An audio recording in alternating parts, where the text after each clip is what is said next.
faculty. I know foundation and board members are here, MSSM alumni are here, and some wonderful members of our broader community. Thanks for coming out on a cool but beautiful Friday evening and joining us for the Howard Family Speaker Series tonight. My name is Rob Constantine. I am the Executive Director here at MSSM, and I'm happy and proud to be in this role. Welcome home also to Dr. Robyn Marquis, who is tonight's distinguished speaker. We appreciate you coming back and agreeing to do this.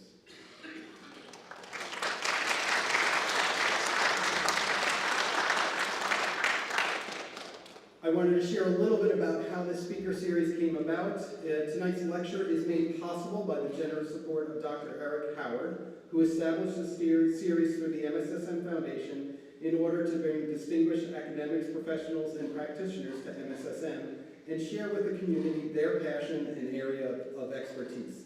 Science is a global endeavor, and one goal is to encourage students to consider careers in public service, so we give particular attention to speakers with international experience in STEM or science policy. Eric is the father of two MSSM alumni, class of 2016 and 2018, and has a background in climate change, environmental policy, and education. Eric and his three children all enjoyed science in high school and college, and they each found fulfilling jobs in STEM fields. Eric's own 30-plus year career as a manager and an executive director in the nonprofit world took him to more than 36 countries on 5 continents. Because of their positive STEM experiences around the globe and right here in Limestone, and the example set by his grandmother, who established the Catherine Graham Howard Fund, which brings distinguished speakers to the oldest women's college in the country even today, Eric endowed this series to expand the horizons of MSSM students. We're pleased that Eric is actually able to be here this evening and to participate in the lecture and see the fruits of this wonderful, generous support that he's given. So I invite you to join me in thanking Eric and his family for this generous support of MSSM and for making nights like this possible.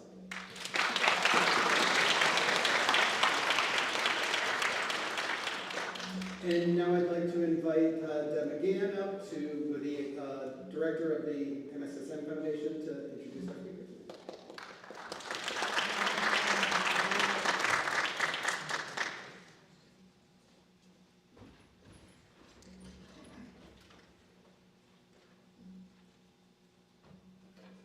Good evening. I am truly honored to introduce Dr. Robyn Marquis, a 2004 graduate of MSSM. Dr. Marquis' academic journey from MSSM took her to Rensselaer Polytechnic Institute, or RPI, where she spent the next 11 years, first earning a bachelor's degree in civil engineering and then a master's degree in transportation engineering, followed by a PhD. While she studied at RPI, she worked as a teaching assistant and a research assistant, although she didn't confine herself to those traditional college roles. She made changes. For example, her commitment to sustainability emerged early in her time at RPI, where as an undergraduate, she ran a campus-wide green initiative for over a year. And this was before the campus even had an office for it, so she changed that. Her subsequent research took her beyond the campus to New York City. And there she piloted and then scaled up an after-hour delivery program so that cut emissions, congestion, and noise. While completing her doctoral work, Dr. Marquis brought her expertise to the New York State Energy Research and Development Authority, I hope I'm saying this right, NYSERDA, which promotes energy efficiency and the use of renewable energy sources. Her project areas included shared use mobility and information and communication technology. At NYSERDA, she served as the program lead for the New York Clean Transportation Prize, an $85 million initiative to improve mobility and accelerate electrification in underserved communities. Currently, Dr. Marquis is a Senior Director of Innovation Mobility at an organization called CALSTART. It's a nonprofit, and it works to advance the clean transportation industry. She oversees a portfolio spanning personal mobility, school mobility, and it's called last mile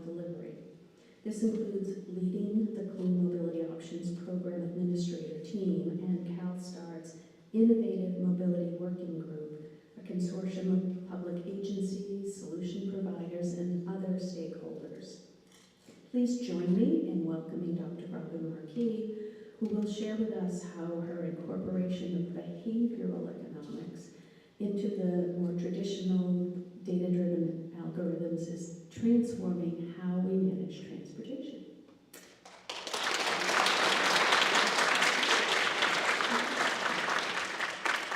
Okay, hopefully I've turned this on. Nailed it.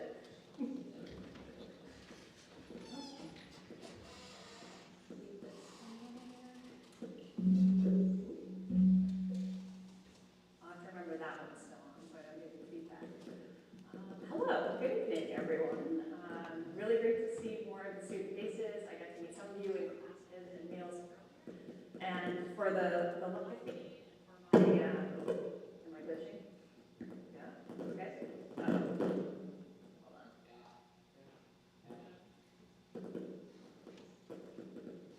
Let me re-record maybe. No? We did. Hello? Oh no. I don't know why it's active. I don't know. We did practice and it was fine. Yeah. Maybe the connection to the device. Okay, hold on.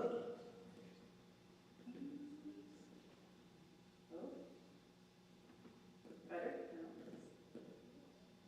Are you still too close to the other mic?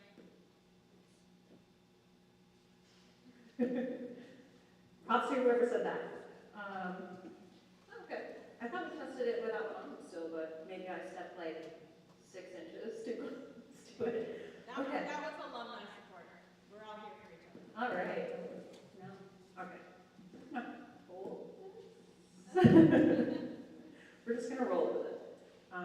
Which, interestingly, is kind of where my talk starts of non-linear paths for things. But first, I just wanted to give a shout out to my friends and family that are watching on the feed, who maybe now will know a bit more about what I do for a living. Because it's hard to explain.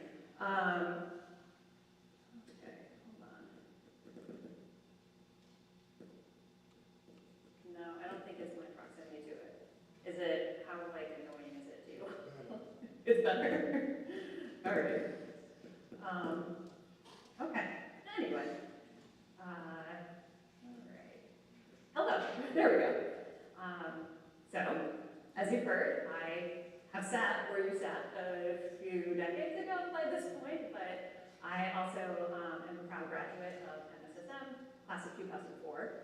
And when I started my journey here, I just knew that from which I've learned the term sending district, so my home school just didn't have enough challenging for me in math and science, and there just wasn't something clicking in the course load that I had and the experience that I had.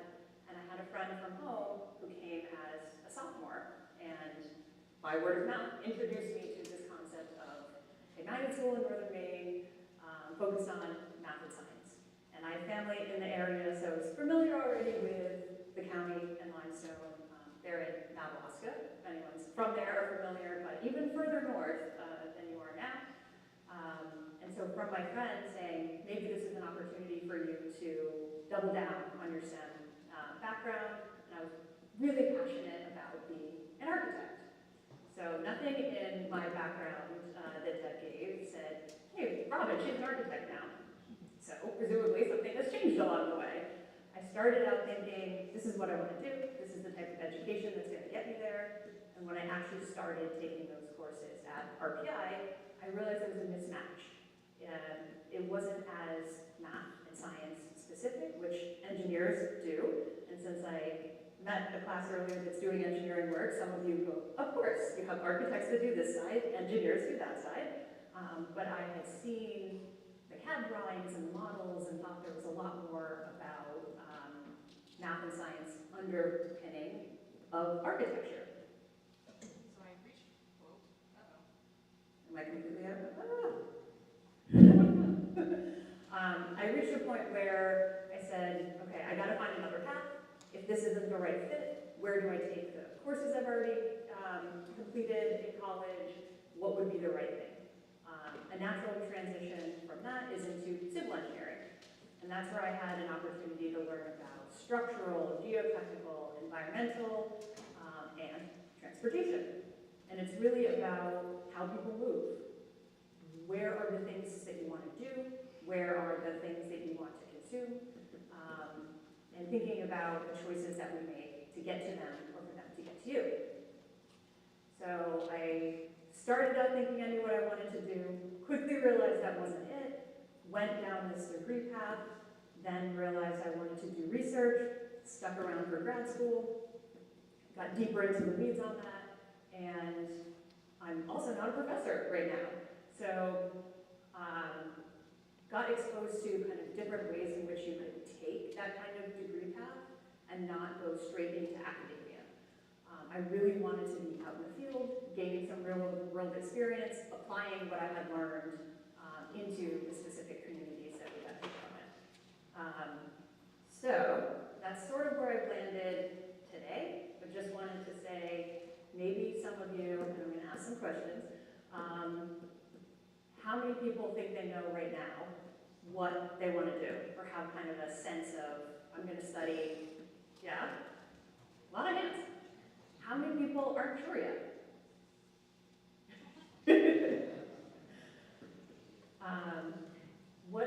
For those who think you know, how would you handle it if you found out maybe this isn't the right path for me?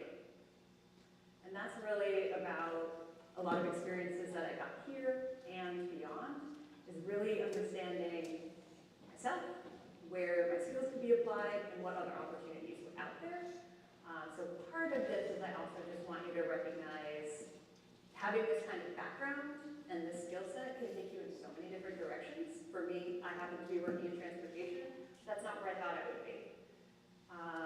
But speaking of transportation, for those who are from more urban areas, show of hands, who grew up in a city, I guess, or what you call a city. More rural? Okay. In your previous schools, how did you get to school? Who walked? Okay. And so you had a scene like this. It's winter, you're walking past snowbanks. Who biked? Yeah. Bicyclists. Who took the bus? Whose parents drove them? Okay, actually fewer hands on that one. Good, good. So a lot of what I work on is those choices and hopefully having more opportunities to be able to make a choice. But just wanted to see a bit about what you've been exposed to or maybe would use on your own if you had the opportunity. I imagine around here, one, you're probably not going too far away, and I guess I heard a bunch of places closed. So there's not as many of the restaurants and shops, but there's some stuff to walk through, there's some things to see. So I hope you take advantage of that opportunity. Okay, so getting a bit into why I'm here and what I work on and how I've applied my experience at MSSM. I work in something called transportation demand management. So really what we're talking about is all these choices. So the demand for something is a result of everyone having these individual decisions of how you want to travel, what time of day, where you want to go, why you're making that trip. You're going to school, you're going to the mall, you're going to the movies, you're going to the job. For the Green Day folks, you're going to pick up trash. Oops, sorry. So really what we work on is all this different demand and trying to manage it in a way that maximizes efficiency for the system, but also addresses equity, addresses emissions, and tries to do things in a better way.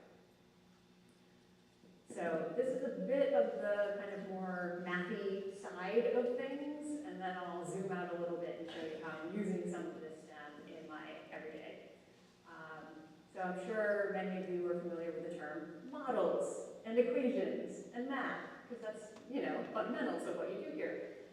In this application in transportation, what we're talking about is trying to describe this behavior, these choices that we make, with some sort of mathematical relationship. So you have to have some assumptions about what you're trying to study and model. You have to figure out what data you have available for that. So, you know, garbage in, garbage out. You want to start with something that's going to hopefully help explain what you're trying to predict. So it's based on existing data, and then in my field, it's often assumed that once you kind of do this forecasting computation, that these relationships are going to hold true.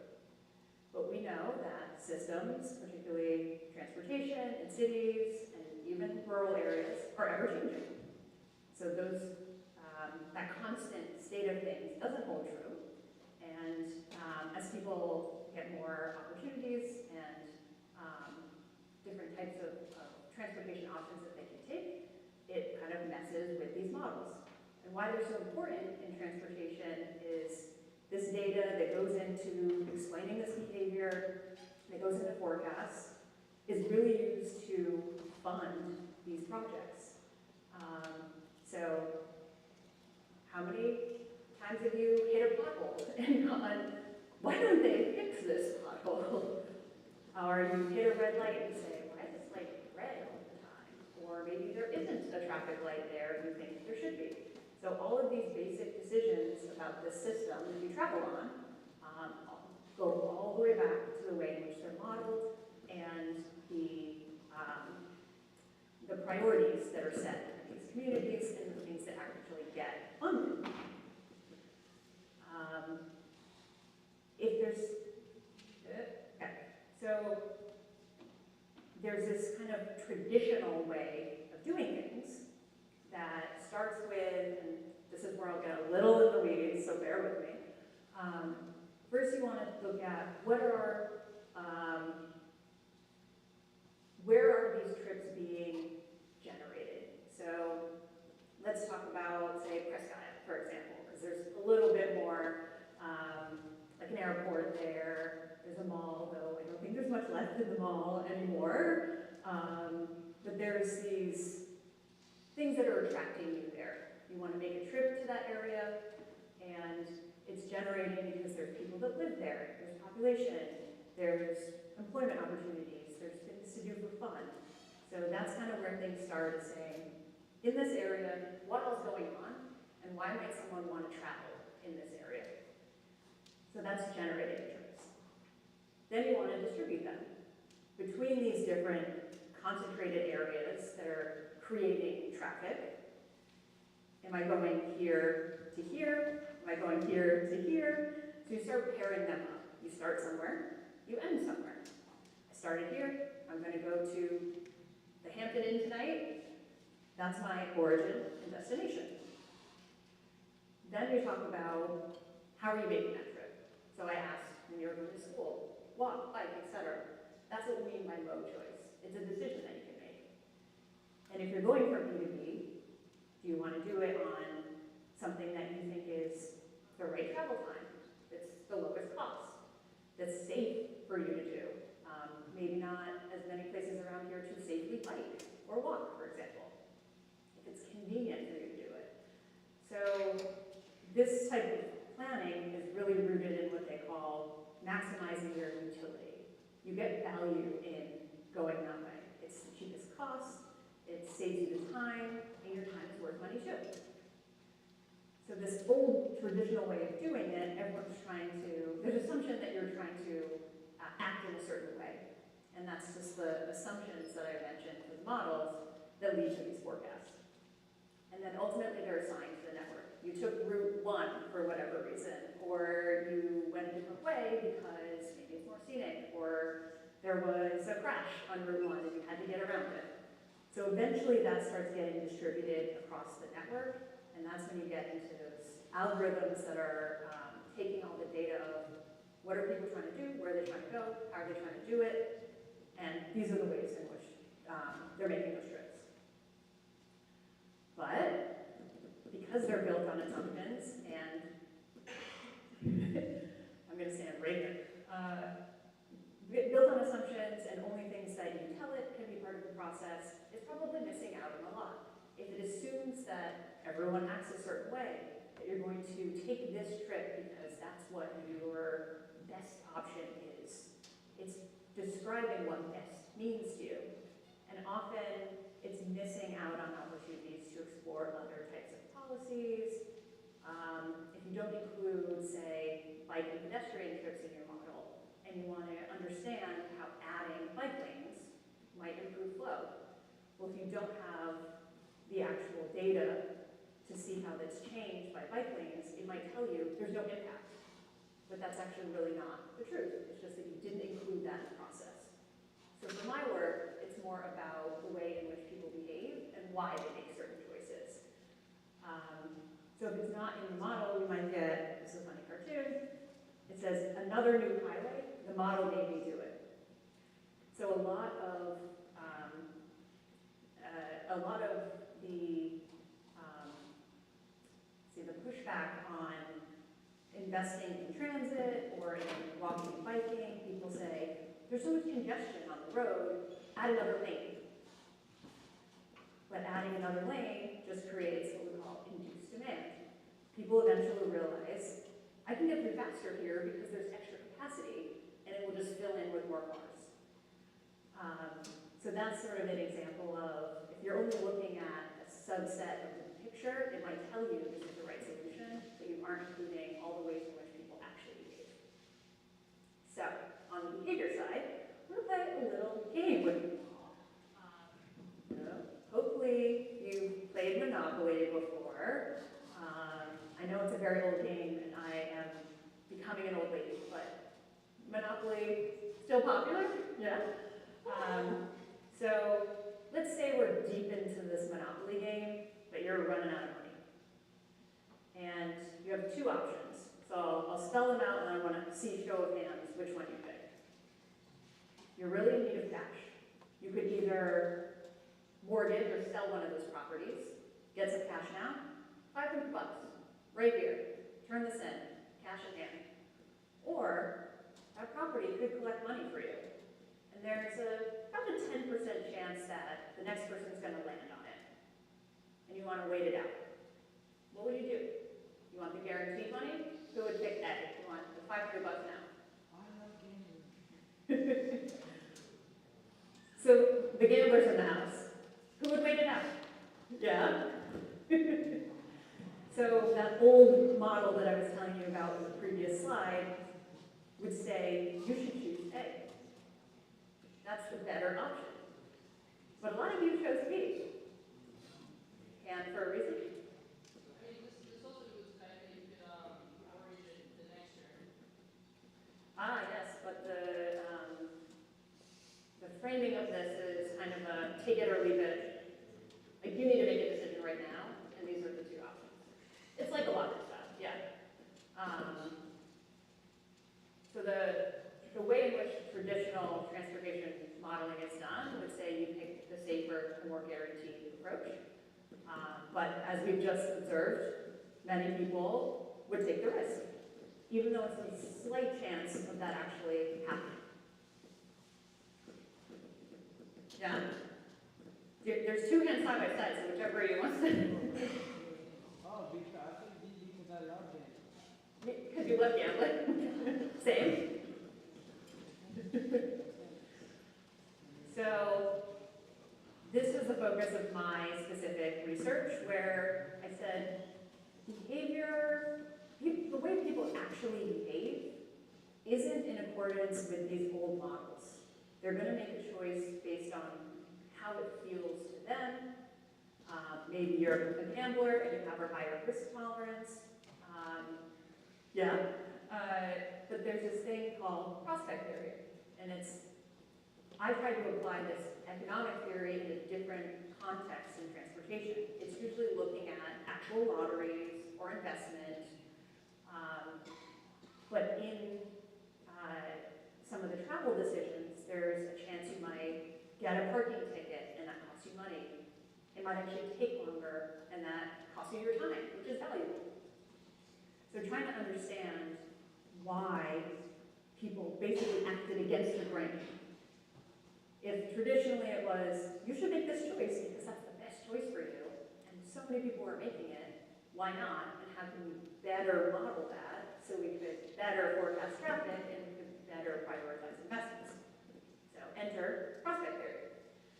And this is really looking at the way in which people feel or perceive a gain versus a loss.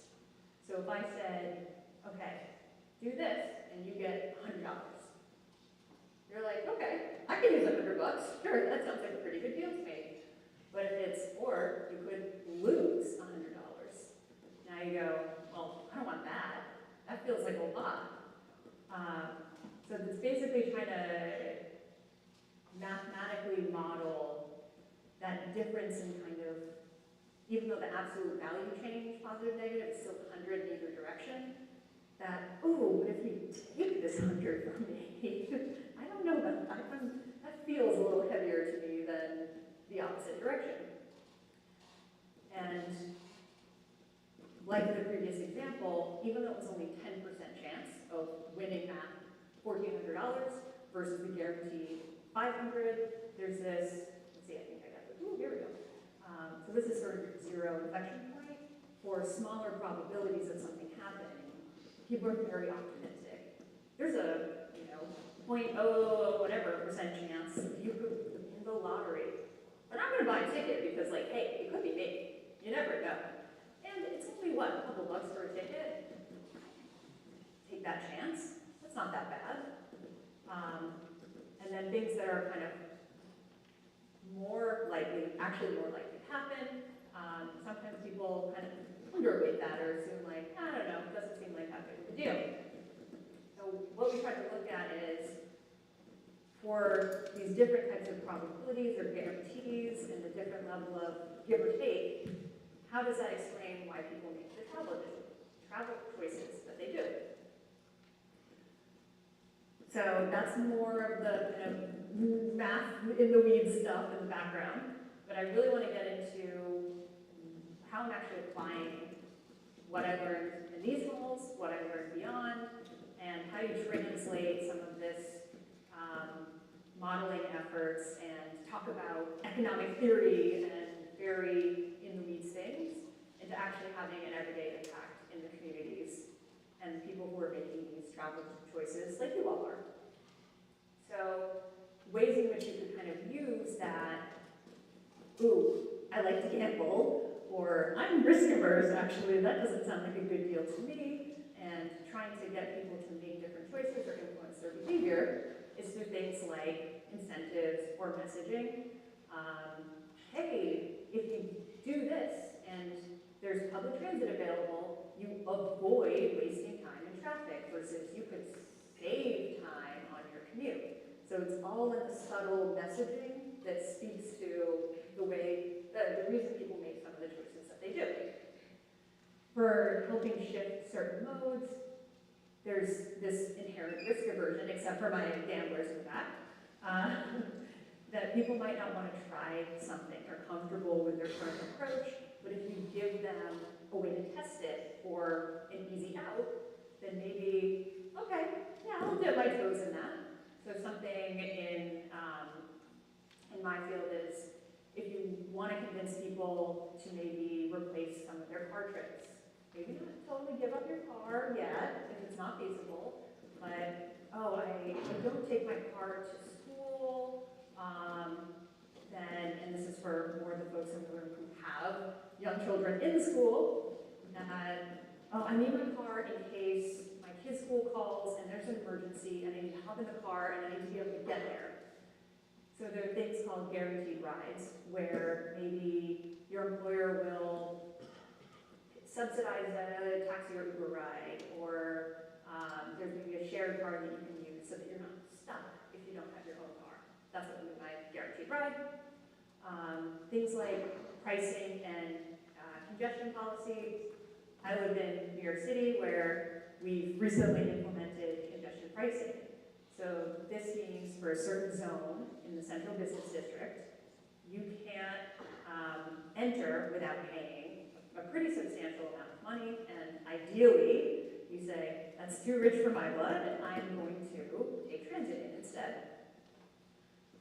But that kind of monetary stick versus carrot doesn't always encourage people if they don't have feasible alternatives. So those are the types of things that need to be done kind of carefully and thoughtfully. Okay, let's add more transit, and then when we say it's too expensive for you to take your car, then you'll take the transit trip. But if you don't have that available to you, it's just this extra cost for you to get around. And then the emphasis of what I'm working on now is really in trying to make sure that these policies and interventions that we're designing aren't continuing to burden communities that have continuously been disinvested and don't have these opportunities right now. So I'm trying to tailor those policies to making sure that they're more equitable. And on that note, really working to make a better system for everyone, particularly in trying these new solutions that we talked about in the previous slide, really wanting to empower communities to be able to identify and say, this is our challenge with the system right now, this is what we want to improve, here's what would help us get to school, get to the mall, get to that restaurant we want to go to. Rather than trying to come in and say, we have the answers, we know what you need, it's really building trust, it's listening to them, it's working with them, it's helping them get this done, especially when they don't have the staff capacity to do this work on their own. It's a very small town, and there's one person who does everything for the town, and you come in and go, why aren't you doing this? I can't, I don't have enough hours in the day. So we try to really support those communities that have interest in and can benefit from having more opportunities for walking and biking and transit, but they just don't know where to start, and they literally don't have someone who could focus on this. So things like safety as well. There's some interesting studies out there about, particularly later at night, that people might feel less safe taking transit because when they get off at their stop, it's dark and they have to walk and they don't know what's lurking in the shadows, and so they might opt to not go out or take a car or hire an Uber so that they can be brought door to door more safely. So even things like lighting and more reliable service can really help overcome some of these barriers. And some of these, like, free transit funds or try it, the piloting of things is a way to kind of ease into this transition and speak to that risk aversion. And then, as I mentioned, trust built in the community and trying to work with them and for them, and understanding what messaging and narrative would really identify. What solutions are they looking? And, oops, sorry, I cut out a little bit there. What solutions might they be lacking, and how can we help them get them implemented?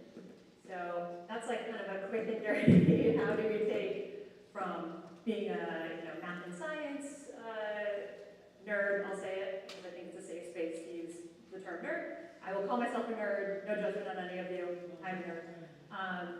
And ultimately, I didn't go into the field I thought they would.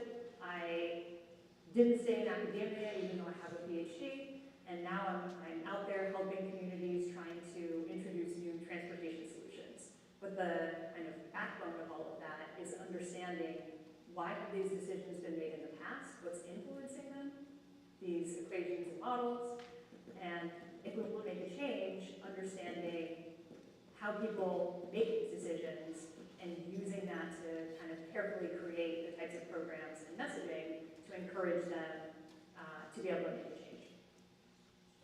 So, that was probably about how much time I was supposed to speak for, hopefully. And then we want to leave a bunch of time for questions. And I think Mike running, are we? Okay. Hopefully no crackly issues with that one.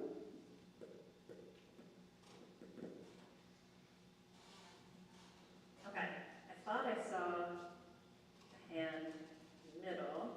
No. Oh, I thought you were again.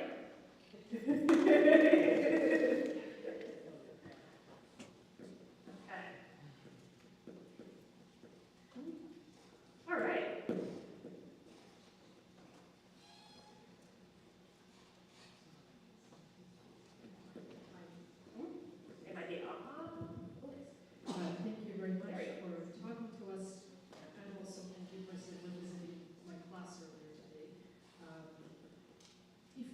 give us like a real life concrete example of an actual transit project that you worked on somewhere that you found particularly inspiring or interesting, just so we could picture some of what you said here in the real context. Sure. Okay, so some of the Green Day Club heard one of my stories earlier, so I'm going to have to come up with another one, I guess, or maybe I'll come back to that one and repeat myself. So my team works on a program in California where we're supporting right now about 75 communities that are trying to do this type of work. And the particular focus is on what we call shared mobility, so a shared bike system, like you go and either you unlock it with an app or a credit card, and there's either racks or they're kind of free floating, they're just out. Could be bikes, could be cars, could be an on-demand shuttle, but it's some sort of transit-like system that community members have access to, and they have a way to actually unlock the things and ride or take a ride. And there's one that's, it's a bike share system in a community that actually is probably not all that dissimilar from Limestone. And they are kind of a gateway to more tourism of folks that are going to like nature hikes. But it's an area where people pass through or might stop over for the night. And they wanted to introduce bikes. And they also wanted to build more housing locally. So they made a commitment to, if they're going to build more affordable housing, they wanted to then, if you're bringing more people and they're going to make more trips, how can we do it not on cars? And they built out this whole bike depot that had mechanics there. You could learn how to maintain your own bike. You could come, even if you weren't using the shared system, you could come and just kind of be in a crowd of bike-friendly folks. So they just have a couple of racks, like 30 bikes maybe out in town, but people are using it like it's a bus or an actual transit system, and to get around, it's in Redding, California, get around in their specific local community. So a lot of what I'm working on is kind of, there isn't proper transit there, or there isn't a good way to get to that bus or train. So we either need to overcome, called last mile. There's, typically it's a couple of miles, but it's called last mile, through something like a bike, shuttles, or just become the transit system. So that community in particular went from not being able to make those trips to now having access to bikes and treating it like a public service.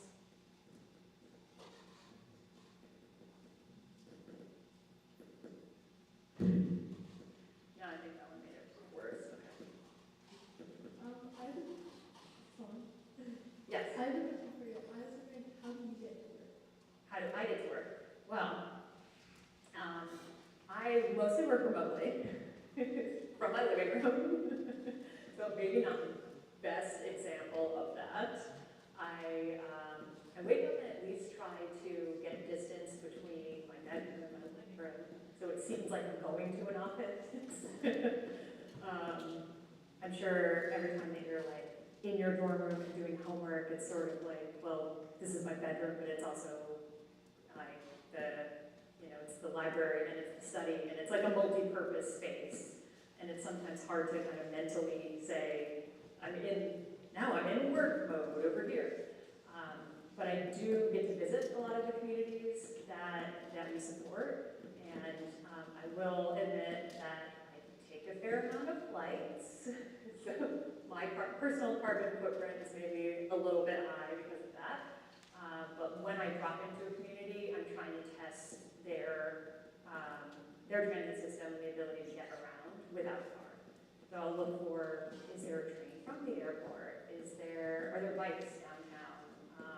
Do I know someone and maybe we could share a ride together? But I do try to live their experience and figure out, like, what would it be like and what do they need? But I don't own a car when I'm commuting in and around my community. I walk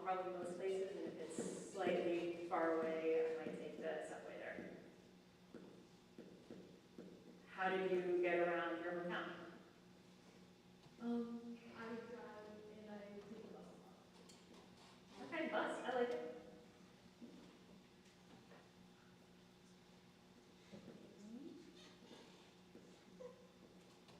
Oh. Okay, now I can answer the back. Oh yeah, us, we ride our bikes. And you wear a helmet? Yeah. Uh-oh.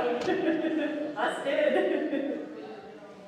Yes, we love that. Okay, yes, yes. I'm somehow sensing the risk takers don't ride safely. Yeah, we are helmets. Okay, all right. Yeah, go ahead.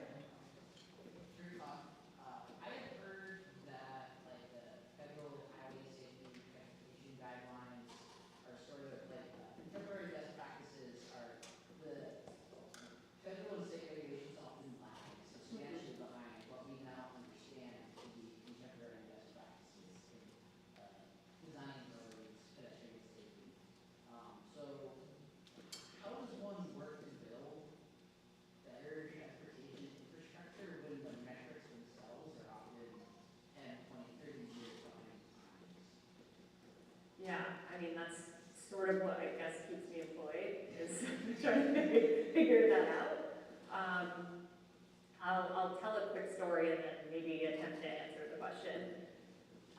In my previous role, we worked with a research team from one of the city universities in New York that was trying to build a guide for complete streets. So is anyone familiar with the term complete streets? Well, anyone else? Essentially, it's this roadway, this right-of-way is incomplete if you don't give a way for multiple modes to have some sort of access to it. It typically prioritizes just car travel, but if it's more complete, there's travel lanes, parking, bike lanes, safe pedestrian access. If we're thinking into the future, there's delivery robot lane, there's e-bike lane, for all the ways in which the road is trying to be used, there's sort of dedicated space for those different options.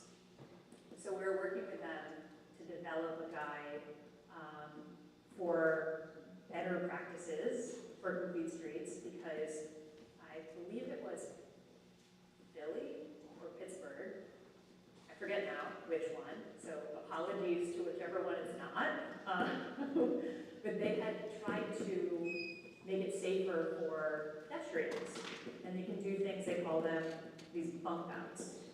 So it's kind of this safe area for you to queue up when you're waiting to cross the street, and it shortens the distance that you're actually crossing. So in actually putting in hard curves for these bump outs, it reduced the amount of the road available for vehicles that were turning. So has anyone ever driven a commercial vehicle? Or just like, I don't know, a giant SUV or a van or something, versus a very small car? What do you notice? Your turning radius is much bigger if you're trying to turn something that's much bigger. So in trying to do the right thing and adhere to design standards around pedestrian safety, they actually made it so that ambulances and fire trucks were getting stuck trying to make the turn and respond to calls.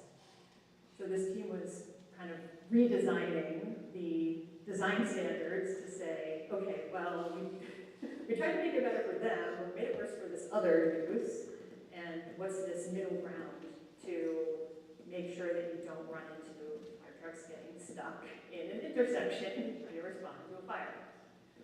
So in some cases it is this local piloting, and they're trying to, do the right thing and realize it's the wrong thing. But something I'm still trying to work on, to your point of the metrics might be misaligned. There's this kind of bold priority for level of service. We want as many cars to be able to go through as quickly as possible, and that's a good road.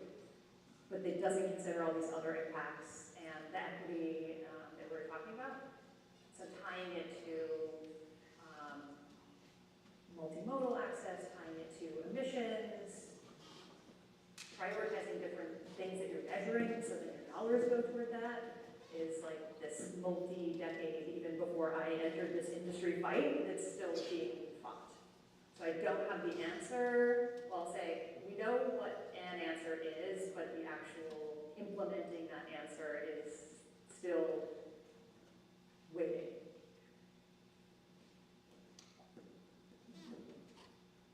Okay, I don't know if we can get the mic to, if you just want to project or podium.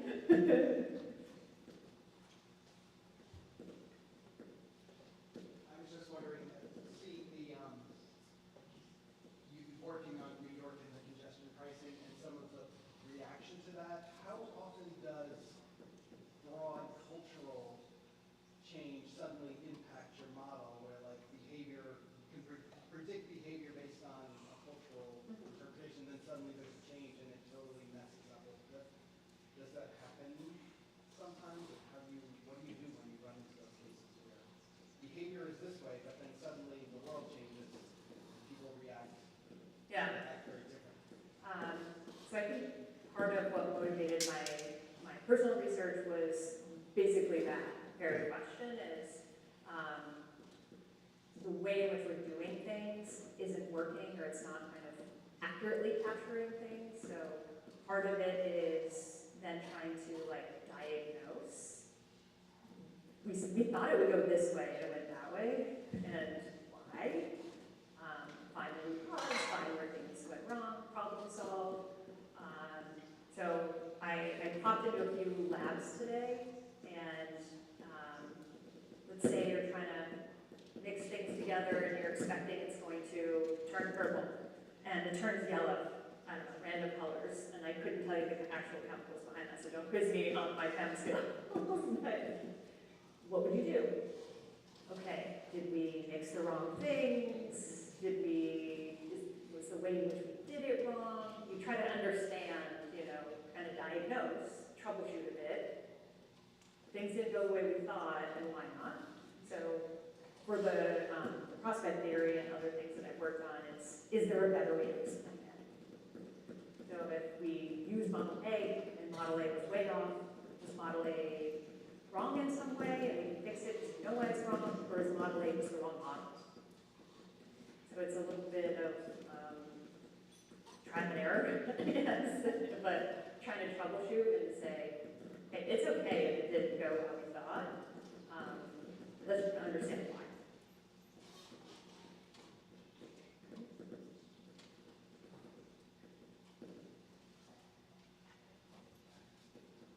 Sorry, I'm trying to find if there's like a non-crackly zone for you.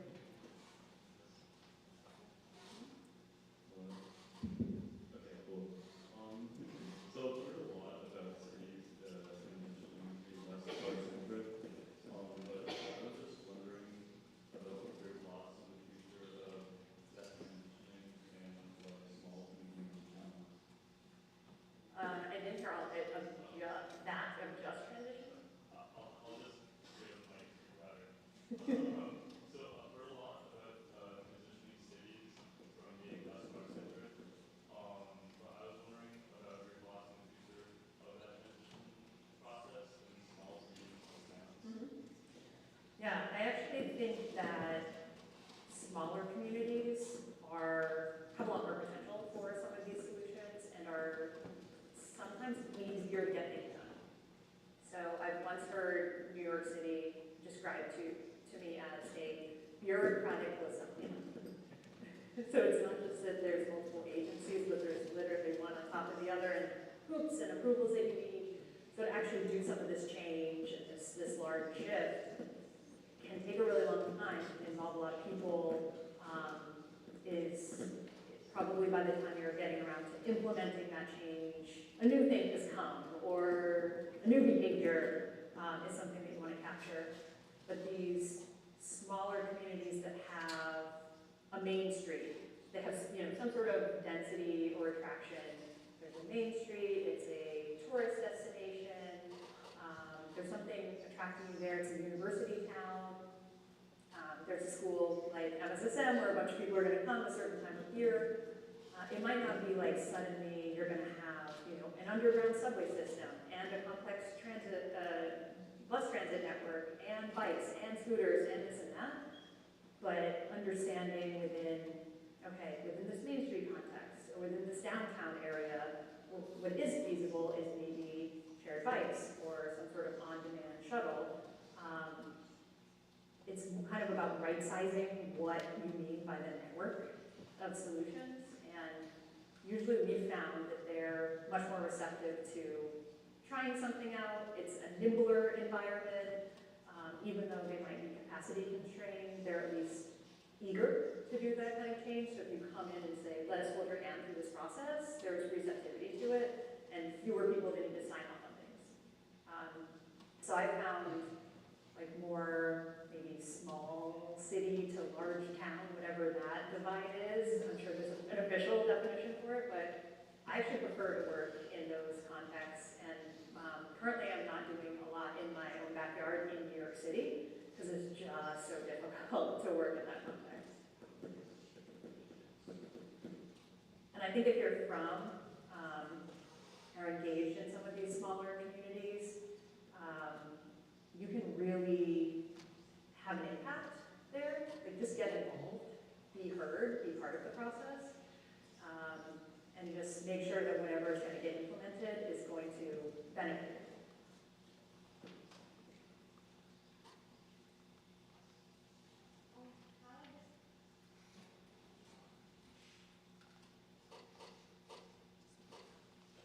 Kind of just to piggyback off of what you were just talking about, what about like bigger kind of like area communities with a small population density? Like how do we transition that? Yeah, that's a good question. In the conscious class that I joined earlier, we talked a bit about that very issue. Is obviously if I come in and say, well, what worked in New York City or even Portland or Bangor, it's contextually quite different here or in many communities across the U.S. But there still might be someone who's willing to be a driver and help people get to medical appointments, or they might have opportunities for some sort of safe bike infrastructure. So it's, I think, similar answer where it's about trying to understand and be responsive to the local context and what is feasible, and to not kind of assume what worked here is going to work there. So the short answer is sort of it depends, because it also depends on the specific, more rural community that you're talking about and what they're starting with. Are you from a very rural area? Yeah, I'm from Vancouver, so it's like kind of a big area, so like not a lot. Not a lot in it. Yeah. What do you wish your community had? Probably definitely some kind of bus or public transportation, just to be able to get out of that area here, without having a car. Yeah. Yeah, stores. Something to do, Yeah. places to be.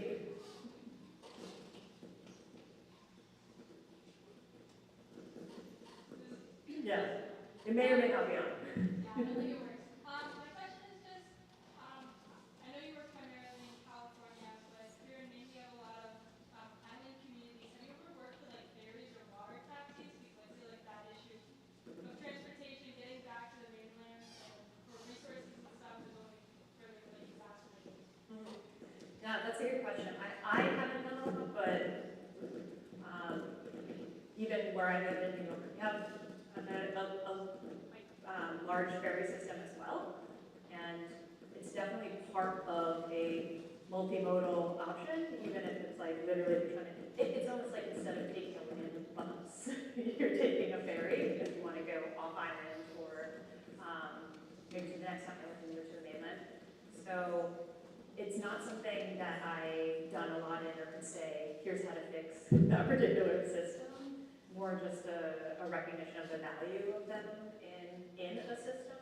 And I think there's a lot of default to like roads and cars, but there's so much potential for other like, waterways and in some instances like island communities that is literally how you get around.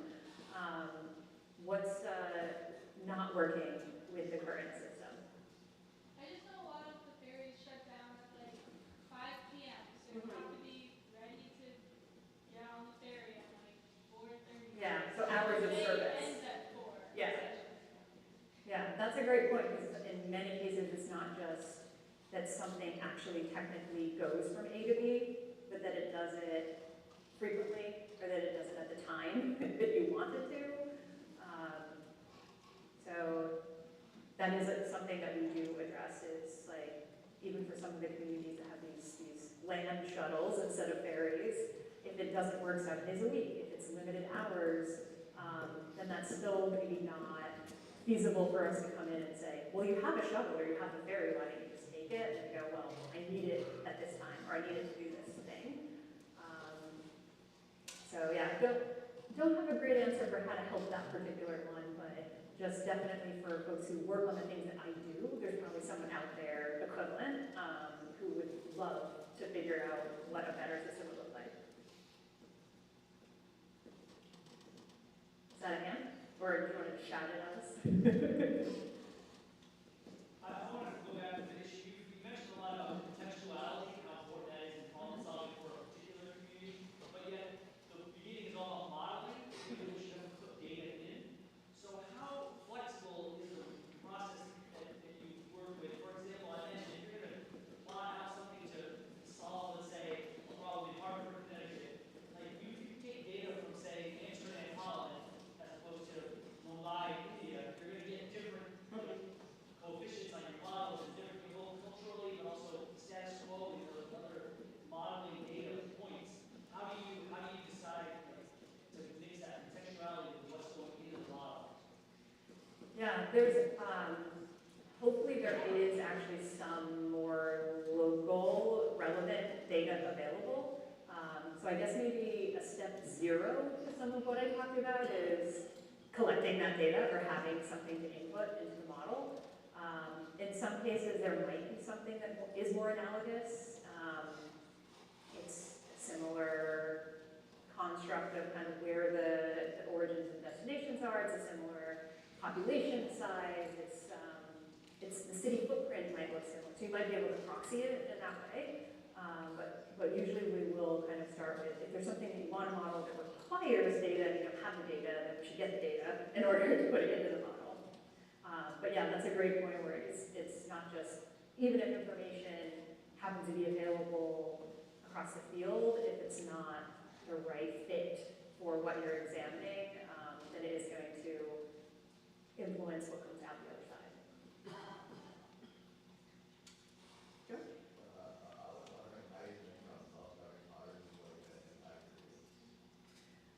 For those who didn't hear, the question was how I think self-driving vehicles are going to impact the field.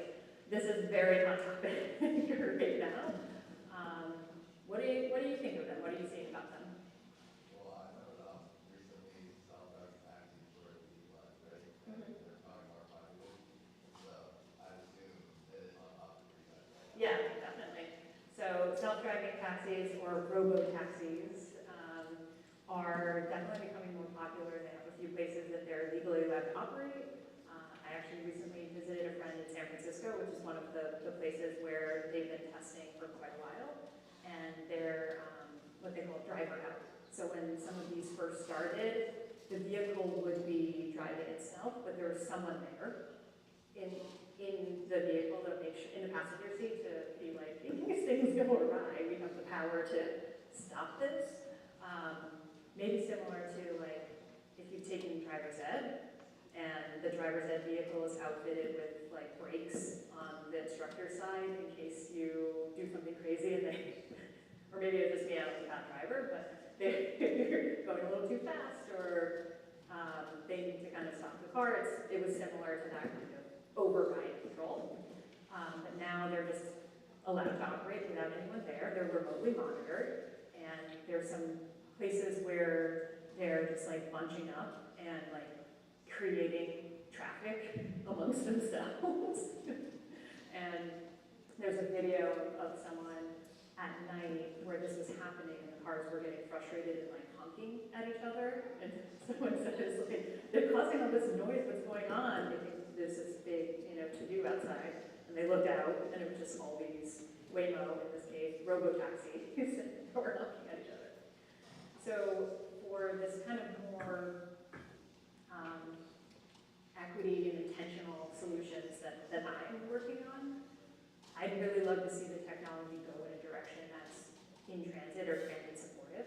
So maybe you use something like a Waymo to get to transit, but not just to drive all over and replace a trip that might otherwise be taken on a more environmentally friendly mode.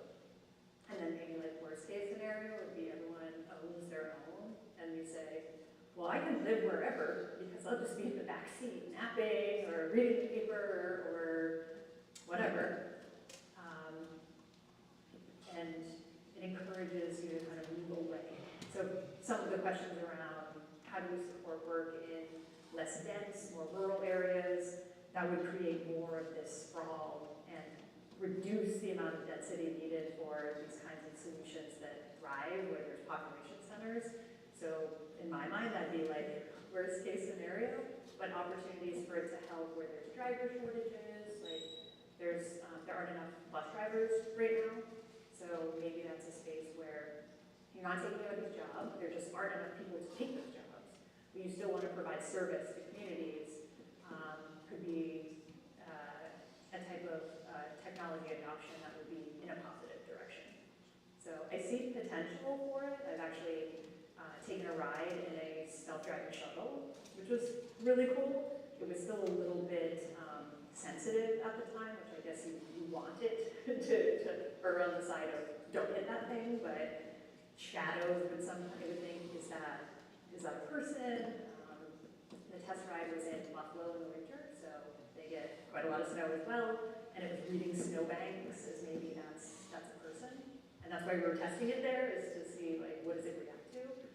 So I see a lot of potential for it, but I feel like there are ways it could go that would make things worse. But that's just my personal take on it. I'm sure the prospect of like owning a self-driving car sounds very cool. Would you want one? Yeah, that's it. Your own? Or would you be okay sharing it with someone? I wanted to myself. You and most people. And that's okay. All right. Yes? A little different type of a question. I've had the privilege of spending a fair amount of time in rainforests and interested in leaf cutter ants. I don't know if you're aware of them, but they have elaborate trails to go and cut leaves off trees. And they probably have done it very efficiently. And is there any research on setting up network systems based on natural animal behavior that you know of? Oh. Yeah, good question. Not that I'm aware of. But I think that'd be worth checking if there is. It'd be pretty interesting. There's probably some systems that have been set up that way because of like, observing these patterns and thinking, could it work in this context? But I'm not sure of any. I've read a few papers on it, but I don't know where it is right now. Okay, something to look out for. Oh, sorry. Is this a hand? Yeah. Can you project? What do you think of trains? I guess. What do I think of trains? Yeah, and like relation to public transport. Any specific kinds of trains or just? Like, kind of more like subways, basically trains and buses, but public transport. Well, I use them a lot, so I like them. I don't know. Why do you ask? What do you think of trains? I don't know where this Okay. I'm sorry. Is it because I didn't really talk about trains and you just wanted to make sure that I... I don't know. I'm sorry.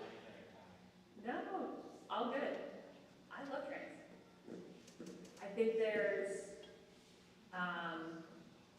I would hope that there's opportunity for there to be more of them. There's just, for those of you who've had the privilege of traveling to places that are more train connected, rather than driving or even flying places, hop on a train, hop on a fast train. I would love to see more of that in the US, but also something that is very correlated to density and opportunity. So I like trains. Do you like trains? I don't know. I'm not sure what I was asking. You don't know? You're neutral on them. I like trains. I'm not obsessed with them. Okay, that's fair. That's a good stance. Okay. I have a quick hypothetical. Okay. If you were in a small rural community, and like you worked there, and going forward this Saturday, you saw a bunch of kids who wanted to go for a bike ride, and they were trying to scrounge up some bikes so they could ride out to the place. And then you happened to notice there was a person from the town who was here who was trying to work on a e-bike program. And you happen to have a lot of really smart kids who love doing math and science stuff like you. Is there a possibility for you to share some of your stuff and maybe work with those students and that town person to develop said e-bike program like that? Hypothetically, this doesn't sound very hypothetical. Hypothetically, yeah, that'd be great. I'd love to.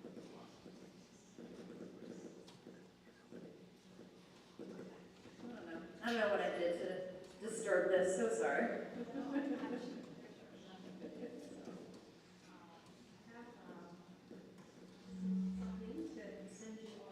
Okay.